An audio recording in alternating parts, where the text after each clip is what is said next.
Kog'Maw is the hypercarry ADC. He loves enchanters, and is loved by assassins. I have found a player that is firstly so good at Kog'Maw, he looks like he is scripting. I'll let you judge from his gameplay. But he has also invented a build that lets him 1v9 carry games, while also being a frontline tank for his team.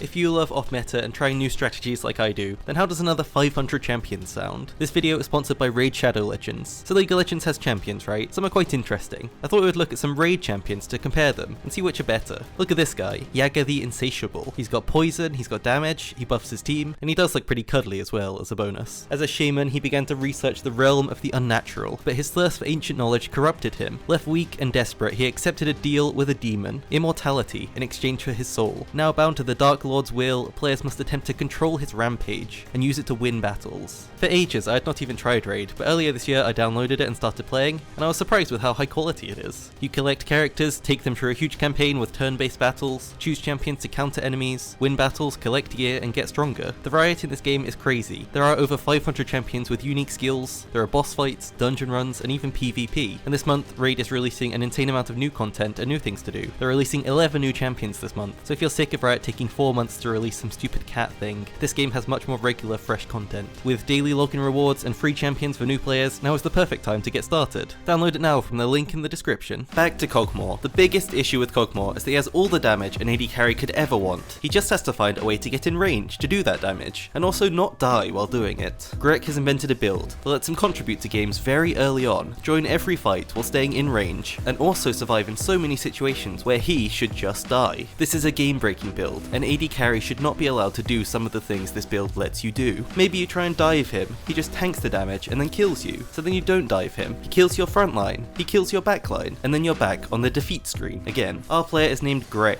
Grec started playing League in Season 1, when he was 10 years old. Season 2 he got into Ranked, finishing the season at 800 elo, about Iron 1 in today's rankings. He even has this old video of his first ever pentakill, already playing AD carry and 1v9ing. Season 3 he began to practice his mechanics daily, making bot games, learning harder champions like Vayne, Lee Sin and Riven, climbing to gold. Season 4 with the rising popularity of live streaming, he started watching Twitch, and his favourite Riven main, Boxbox, even making a Riven montage on the old map. After a break in Season 5, in Season 6 he started to become obsessed with watching scripters play League of Legends, and dreamt one day of learning to play as well as them on his own, just like how speedrunners can watch TAS, tool-assisted speedruns, to find new tricks. These are speedruns where a human records inputs frame by frame, then it's replayed by a computer in real time, to achieve a new world record, and discover impossible strategies that eventually humans can do to improve their times. Grec's version of this was watching a notorious scripter on the Korean server, named Zankui Sususu, accused by multiple pro players and challenger AD carries. This guy's kiting was insane, players could not believe their eyes. It turned out he wasn't even scripting, and was just an insane player who now plays on an LPL academy team. Inspired by this guy, Grec started to train. Every day he spent hours training his kiting in custom games. In ranked games, he only focused on dodging every single skill shot he could, even if he didn't need to dodge it, trying to make people think he was a scripter. This skill helped him reach Diamond for the first time. With Season 8 came the end of the Ardent Sensor meta, and thus AD carry was becoming a less impactful role. Grec saw this, and like many AD carries, decided to move away from the role. He chose top lane, as he was sick of being dived by these unkillable champions. He took this opportunity to choose two of the most annoying, most OP champions to play against as an AD carry, Camille and Vladimir. Swapping roles seemed to give him an advantage. Knowing exactly how to counter an AD carry let him win games, and this season he hit Master for the first time. This inspired him. He wanted to join a pro team right away. After some tryouts he realised that top lane in a pro team was nowhere near the same as top lane in solo queue. Decided to swap back to AD carry, back to his farming, his dodges and his mechanics. With the competitive environment to motivate him, he improved to Grandmaster, actually with Kog'Maw at the time. With the goal of Challenger he kept going. As he played against better and better players, he would often make big mistakes, and his confidence took a hit. His Kog'Maw was not good enough to win these games, so he swapped to some safer carries to avoid going 0-8 in laning phase and losing the game. At the end of Season 10, he found a new team, Omerix, one of the best amateur French teams, and began to practice for the new season. This is where the OX in his name is from. Season 11, the item update. As a Kog'Maw expert, he got to work testing every single item and rune combination, trying to be the first to crack the code. Phase Rush, Press the Attack, Kraken Slayer, even Stride Breaker. Against worse players, he could get away with a full damage build with Kraken Slayer, but when he tried to reach Challenger, he was punished too often and needed a change. With a Wit's End first item, no mythic tank build, he began to have more success, even destroying perks on his stream.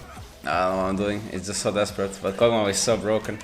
Every normal mistake he made was no longer relevant. This build kept him alive. Enemies could not punish him. Now 11 years since he first started, now 21 years old, he shot right up to Challenger in a single month. If there is a single build in the game that can fix your mistakes for you and get you a higher rank, this is it. In lane at level 1, Kog'Maw does not start Doran's Blade. Kog'Maw lacks 3 things: mobility, sustain, and tankiness. So for the laning phase, he starts boots and 4 potions to fix 2 of these problems. The tankiness is fixed later. With boots and a movement speed advantage, he's already in a surprisingly good spot in lane. So many champions are reliant on landing skill shots on others, so adding in this extra movement speed immediately throws them off. It's like a completely different game. Taking his W, Grec starts to poke. He baits enemy skill shots, dodges them, then looks to turn the trade, pressing W and running them down with no chance of counterplay. He even gets to choose when the trade ends, because with the movement speed advantage, he can just walk away instead of taking damage. At level 2, there's a strange pattern about to start, and there's a really cool reason for it. Grec takes his Q. Kog'Maw Q is a very underrated ability, which was even buffed in patch 11.9, making it reduce the enemy resistances even further, which means more damage for Kog'Maw. Level 3, another pointing Q, now dealing 140 damage. He finds angles around minions to poke. Kog here is surprisingly strong. His level 3 damage can even match a Draven if you play it right. Don't give up this advantage just because Kog'Maw is a late game carry. Use it. Level 4, a point in W. Level 5, a point in Q. Yes, he never even takes his E. This is because by leveling up Q and W, he is able to reach a very fast power spike. Q passive gives extra attack speed as you level it up, and the W range is vital for Kog'Maw's safety while fighting. Grec doesn't even get a point in E until level 13, which in most games he doesn't even reach, so he often only has 3 skills in his games. Again, letting him focus on pure kiting. Kog's first big power spike is his Berserker Greaves, which he gets very fast since he starts boots. At this time, Grec looks to really run down the enemy AD carry with auto attacks, as they do not have the movement speed to run or turn. Grec thinks matchups are very important bot lane. Sometimes on Kog he can simply fight at any point and know he will win, but in the harder matchups you can just choose to last hit for the whole laning phase, knowing you'll get an advantage later on. Grec always wants to trade kills. If he's in a 2 vs 3 or in any risky situation where he can either live or trade a kill, he always trades, sometimes even flashing for it.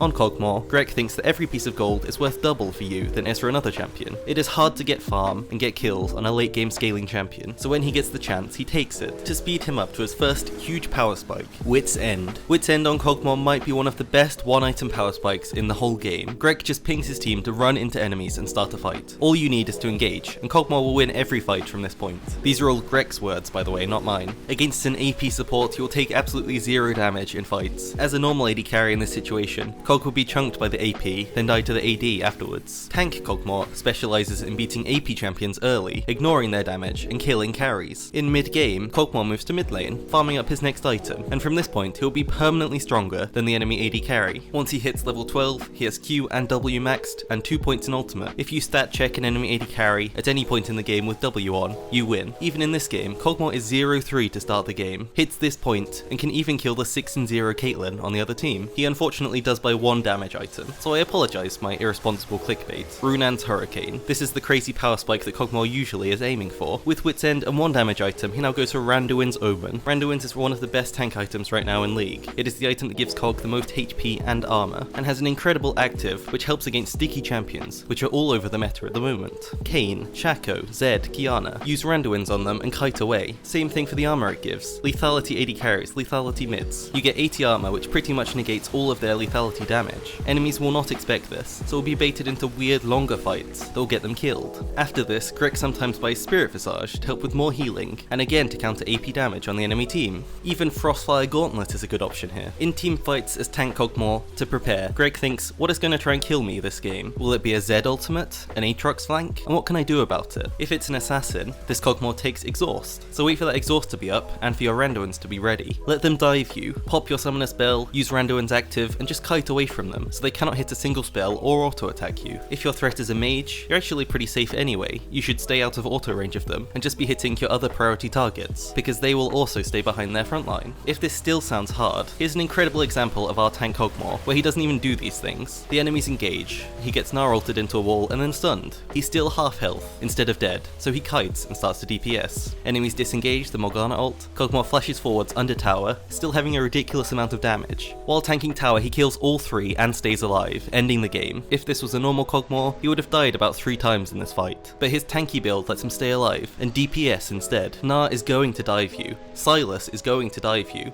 Nocturne is going to dive you, so why not use that to your advantage? Bait them in and let your team turn the fight fight with their overextensions. Do not fight without your W ready, it is vital for your damage. Do not use it on objectives, save it for the fight. If you do not have it ready, you need to back up because you won't contribute enough, and you will be part of the reason your team loses. In late game, Kog'Maw is in his element. If you've reached this part of the game, you probably already win. With Wit's End, you can face tank an AP carry. With Randuin's, you can do the same to any AD champ. So eventually positioning doesn't even matter, and Kog'Maw can just press W and walk forwards into the enemies. If you have full build, there should be no way for you to die in a fight unless you run it down. You have over 3000 HP, 200 armor, 150 magic resist, and you still outdamage every single champion in your game. To become a Kog'Maw master, Grec recommends practicing kiting and practice tool with your full build attack speed. You will often get to this in game, so you need to be ready to carry when you do. When chasing an enemy down, you don't always have to hit the ultimate to make it useful. Use it to zone enemies and force them into a losing position, making them dodge it and then still die. Don't waste all of your mana on this ability. It is meant to be used once or twice, then left, not spammed until you can't afford your W in the rest of the fight. Of course, Kog'Maw is best with a shielding support, or something like Shen top.